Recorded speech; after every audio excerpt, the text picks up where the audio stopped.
We have all been in a competition where we are extremely dissatisfied with our dancing, dissatisfied with our marks. And naturally, you're going to leave thinking, okay, well, what do I need to do to improve my marks next time? So I'm going to share some strategies today that have not only worked in my competitive career, both as an amateur and a pro, but also have been pretty darn effective for my students too. And so when I was going up the ranks, drove me nuts, when I would, whine, I'm not getting the marks I want. What do I need to change? And someone responds, oh, well, you got to dance better. Like, well, thanks, Einstein. I know that. What steps do I need to take? What do I need to change to improve my marks? Because everyone out there is working hard. And away we go. At best, I'm just going to stay in the pack. At worst, people are going to start surpassing me. So, number one suggestion. When you see friends in depending on your budget, if it's a smaller budget, just ask around the friends in your area that appear to be improving pretty darn quickly and doing well in comps. So ask them, hey, what have you been doing? You look great. They're not going to be mad. They're going to be very flattered, first of all. Secondly, ballroom dancers are good people. They're going to want to give you honest advice to help you too. Do they want to win? Yes. Do they want to see you fail? Heck no. And they are a priceless resource for you. Now, if it is within your budget to travel for coaching, what I did, knowing I was totally willing to spend a fortune right out of the chute. When I got to nationals and saw all the finalists coming out of Manhattan, I went up to him, hey, where are you taking coaching? And that's where I shifted to. That's realistically not an option for most people, especially, if you're an adult and you have a career. I get it. But you know what? That scope depends on you. You are going to have options in your area, and that is going to vary. I can't tell you that. What if you're in a small town in Nebraska with one dance teacher in the area? Well, what that couple is doing to beat you is probably different than a couple living in LA who has loads of big comp options, loads of coaching options. So firstly, just ask around in your area and see what those people are doing and use them as your role model. Emulate what they've tried successfully. Okay, next up. After your sucky round, say you get blown out of the first round, you're going to be real tempted to hole up in your hotel room alone and lick your wounds for the rest of the comp. And I'm embarrassed to walk around, blah, blah, blah, blah, blah. Yeah, welcome to the club. It is a horrible waste of an opportunity for you not to go down and watch that final round. Watch the people that are better than you. What did they do better? Also, heck, stick around, watch the finals of the higher level competitive events. You know what? I guarantee you're not going to hit that target if you don't even know what the target looks like. Okay, guys? In my opinion, just watching those higher level rounds, heck, save yourself $20 worth of private lessons and money. You have dropped an insane fortune on going to that comp. Get as much as you can out of it. You're going to get huge value. Not necessarily being in that round, but certainly hitting the floor as much as you can is going to help. But hey, just as helpful. Watching, engaging that visual cortex of your brain. You are not a dumb person. You're a trained ballroom dancer, even if you're just a beginner. You probably have an eye for what looks ugly and what looks good, and you can emulate what you see when you get home in that studio, even on your own without taking a dance lesson. Though obviously, realistically, you are going to need a reliable home coach to get better in the big picture, but this is a missed opportunity, friends. Okay, next up. Show your teachers your video after the comp if you're an amateur couple. Now, if you're pro-am, obviously just, buy the videos there. But it is worthwhile. It is worth your private lesson time to watch that video together. Or if your coach is generous, maybe you can email the video to them, and they can watch it for free and then give you the feedback in your lesson. Either way, it's fully worth that time investment, okay? Before you go to the comp, regardless of how you do, investigate who is on that judging panel, okay? There's probably at least one coach who lives in that town who teaches in a studio out of that town. If it's in the budget, again, if it's in the budget, really important.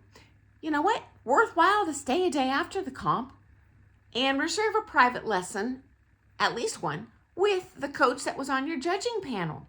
You know what? They're probably going to be able to give you some very insightful feedback.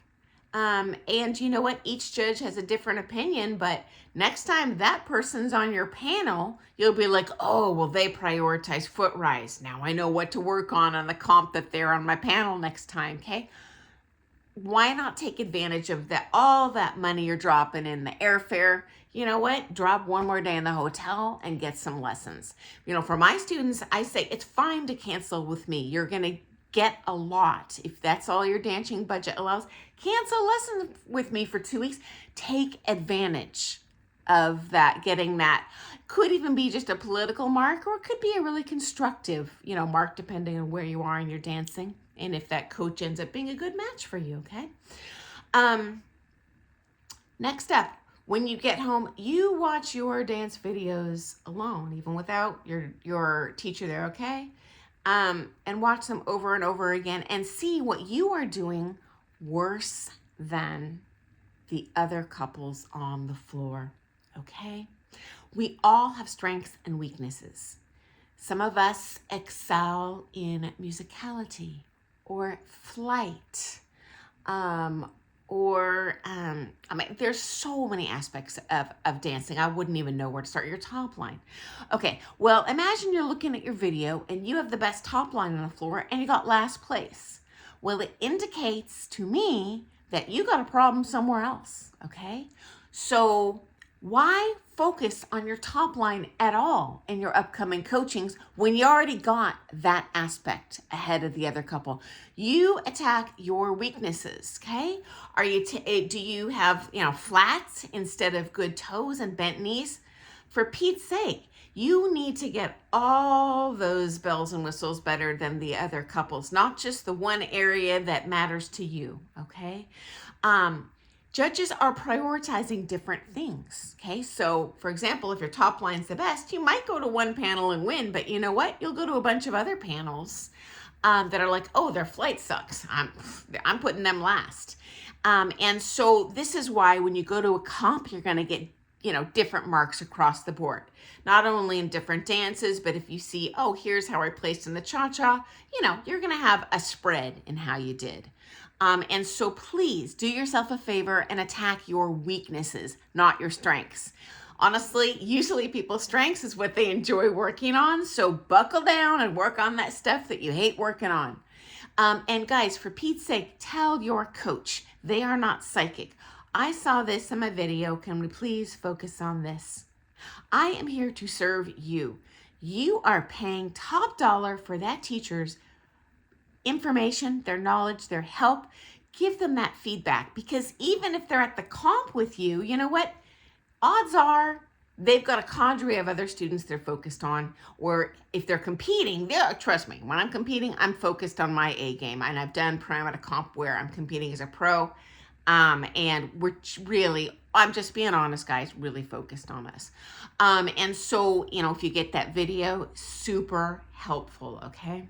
And honestly, a lot of the time they can't be there, because although I would love to be at every single competition with my students, I would love to see that. Very helpful for me teaching, fun, but I got a job and it's home and I got other people I got to take care of. So please do yourself a favor, focus on your weaknesses. It'll pay off, okay? Next up. As mentioned, the judges evaluate many different aspects of your dancing, and they are taking, I will say, visual pictures, so to speak, of you on the floor. Is it ever going to look perfect? No.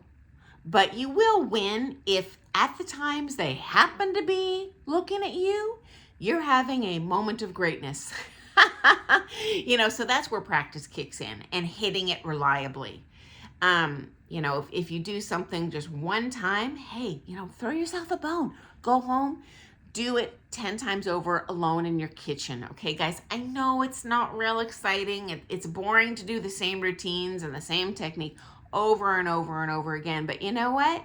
I do not know a single championship level pro who didn't do that to get there. We did not hop out of the womb a championship ballroom dancer. We repeated a reverse turn a bajillion times, okay? Even though we hated doing it and we'd much rather work on flight or something. Like, we all do that if you want to win, guys.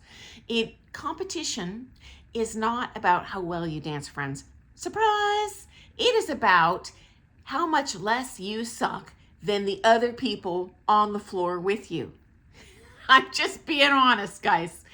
And we are our own worst critics, guys. Even as a pro dancer, I've had people like, oh my God, that was amazing. You're the most beautiful dancer ever dancer, blah, blah, blah. I see the video and I'm like, oh my God, I want to bury my head in the sand. That was hideous. I see all of my own mistakes. That is a normal feeling, guys. And so don't rely on what you thought. Just look at that video as empirically as you can. What am I doing worse than them? Focus on that. And you know what, guys? Closing thought. Even if your marks suck, there is always a person out there, and realistically, many, many, many people who admire your dancing. They wish they could be in your shoes. I'll tell you, every time I tell someone I'm a professional ballroom dancer, usually, other than, is that a real job? The next thing they say is, oh my gosh, I've always wanted to do that. That's so beautiful. I have 2 left feet. I could never do that. And could they do it if they took lessons? Yes. But in their mind, you are God's gift and living the dream, okay? And they're going to see you do that crummy, basic chassé, your cha-cha, be like, oh my God, that's so amazing. How do they do that? And so do appreciate that you've put in hard work and all that you have accomplished, okay, friends? So I look forward to seeing you first thing tomorrow morning for some more Things Ballroom Dance. And friends, if you have suggestions on things to do to improve your marks in future comps, I always think of 50 things after I close each video. I love hearing from you. I am but one person in a world of ballroom dancers, and we all have those same challenges and goals, guys, okay? And also, if you have questions, please share them in the comments so I can answer them. Makes it so easy for me to decide what to record videos on in the future. I'm just flying blind here. I'm not an influencer, just trying to guess at what I think might be helpful for you. So feel free to ask questions both about what I said today. If you're like, what is she talking about? Feel free to disagree with me. I value and respect everyone's opinion. And if you have a question about something totally different, hey, throw me a bone, put it below, and I'd love to make a video on that. Save me a lot of time thinking about what to share. Okay, friends, hope you found that to be helpful, and I wish you the best of luck in slaying it in your next competition. Okay, friends, have an awesome, happy dancing day. Toodles.